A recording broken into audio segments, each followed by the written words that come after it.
Hold on, everybody. You should be good to go, Story. Okay, I know. I'm moving a couple computers around. Hold on.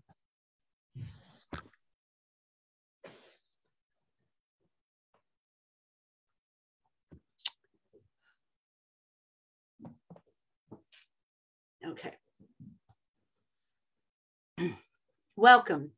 I'm Story Lucille Ducey. Welcome to our homily and talk from ISD Oneonta. We are a metaphysical school and church based in Oneonta, New York, and through the grace of Zoom, broadcasting everywhere. And today I'm broadcasting from a sailboat called the Spirit of the Wind. And together let us raise the Holy Spirit within and around us. And I would like you to now receive Reverend Maggie Kilbride, who will be giving today's homily. Thank you, Maggie. Hi there, everyone. I'm going to start this with a quote from a woman named Stephanie Herzenberg. She is a writer and a graduate of William Mary, who seeks to inspire action and emotion via the content of her writing. The world religions are each very unique. They have their own holy texts, their own distinct practices, and their own separate worldviews. That does not mean, however, that there are not things they all agree upon. Murder is evil. Incest is wrong. Prayer is good, and the world is imperfect.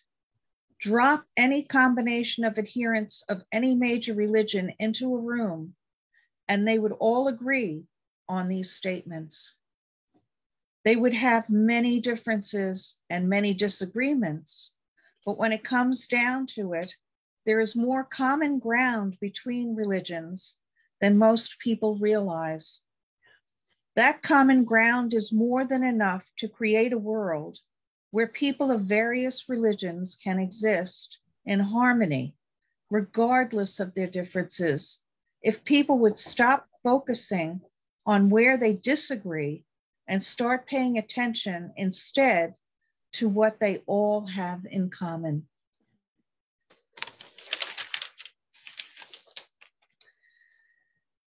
We get our food delivered to our doors. We take walks now outside in our PJs.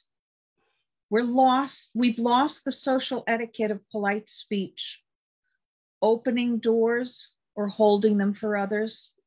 The words please and thank you, gone for the most part.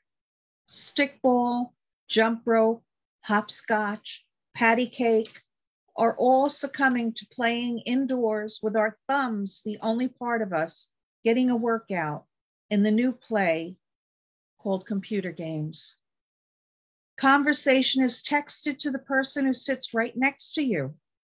Talk is only to say, hey, look at this, as you show your companion a fancy on your phone. Is church, along with the not so antiquated norms of social behavior, going the way of the dodo?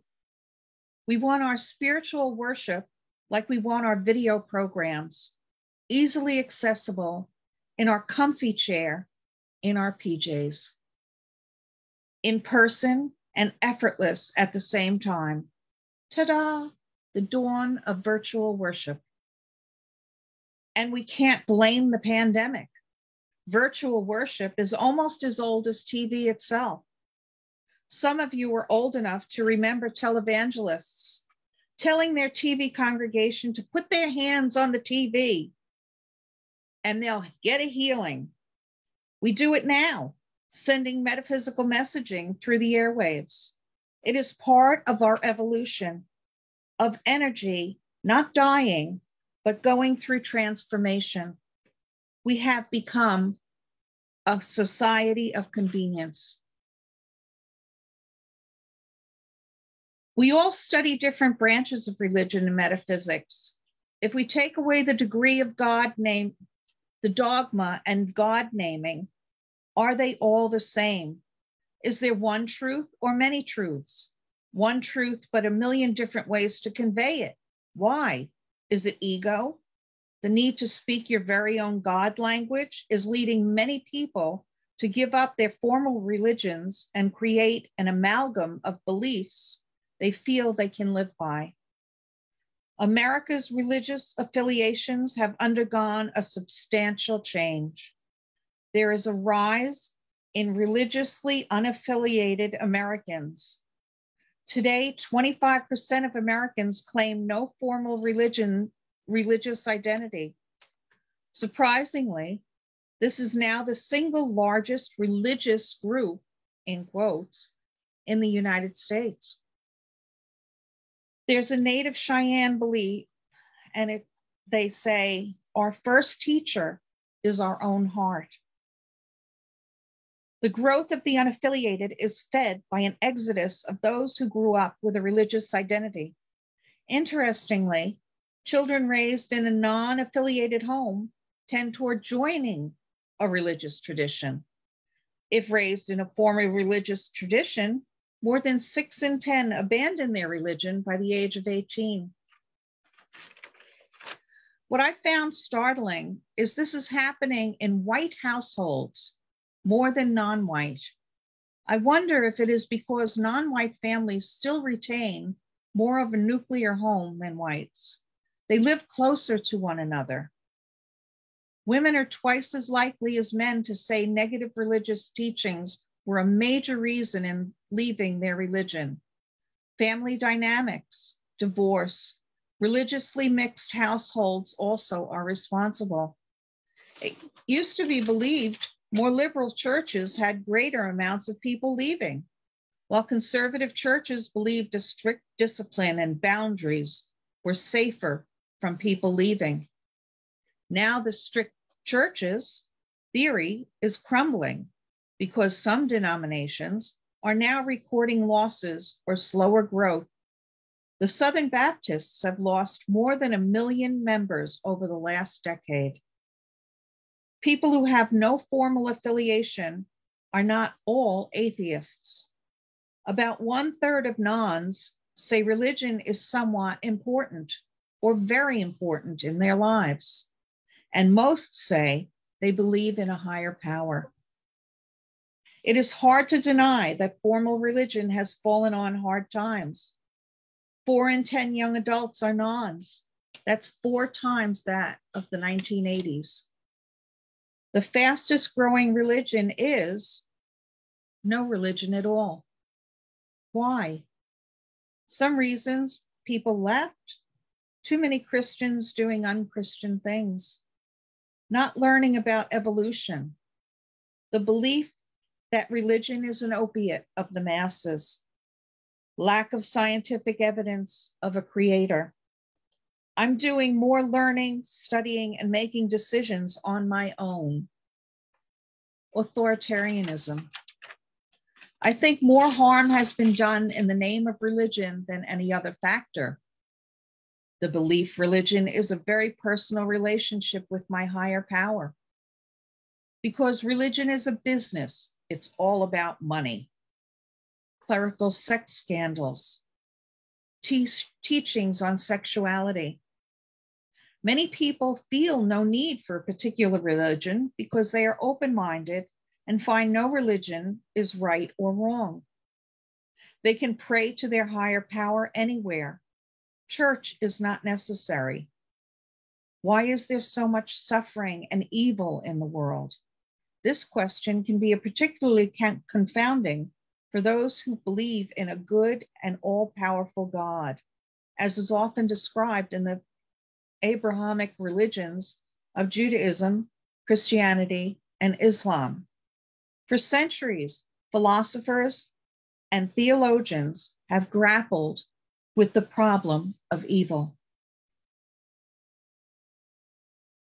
There's a quote by Gautama Buddha: "Follow the truth of the way, reflect upon it, make it your own, live it. It will always sustain you." Do all religions offer a piece of the truth? Most religions adhere to the golden rule: do unto others. Overall, religions have a piece of the truth, but do all religions have a piece of the truth that really matters? God is a Trinity or not? Salvation cannot be by faith alone or not by faith alone. Do these tenets matter? There are 6 beliefs all major religions share. What is virtuous conduct? Is it never destroying life? A basic tenet is that killing is wrong. All 5 major world religions uphold this idea. Interpretation, however, is subtle. Many Buddhists believe they should not kill anything, living a life of non-violence. Christians think death is okay in self-defense, defense of another, and in warfare. Most major religions have rules pertaining to sex and are in agreement on how a person's sex life should be. Wait until marriage. No sex outside of the marriage. No incest or adultery. Rape is prohibited, though conditionally.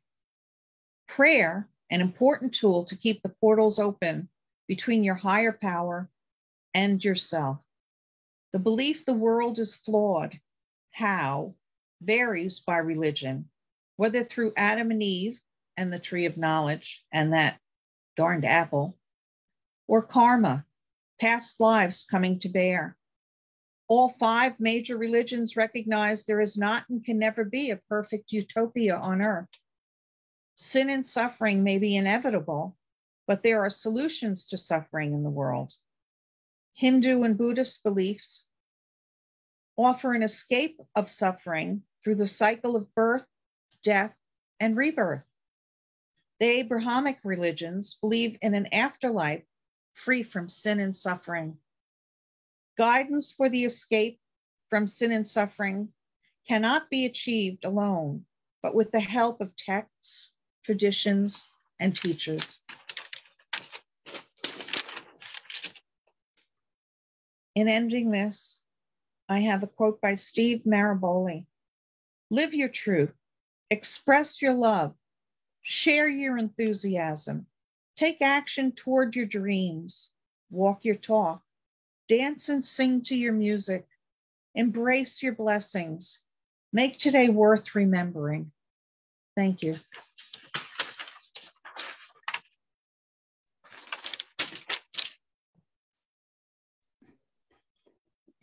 Thank you, Sister Kilbride.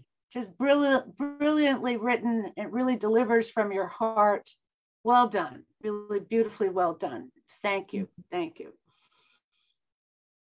And now we say goodbye to our friends, our Facebook Live friends. If you would like to join us for our messaging, you will find a link on ISD Oneonta's homepage. And we remind you to look at our calendar for the wonderful lectures and ongoing intuitive practitioner program that has rolling admissions. We have wonderful programs, and you will find a like-minded community. Welcome home and goodbye.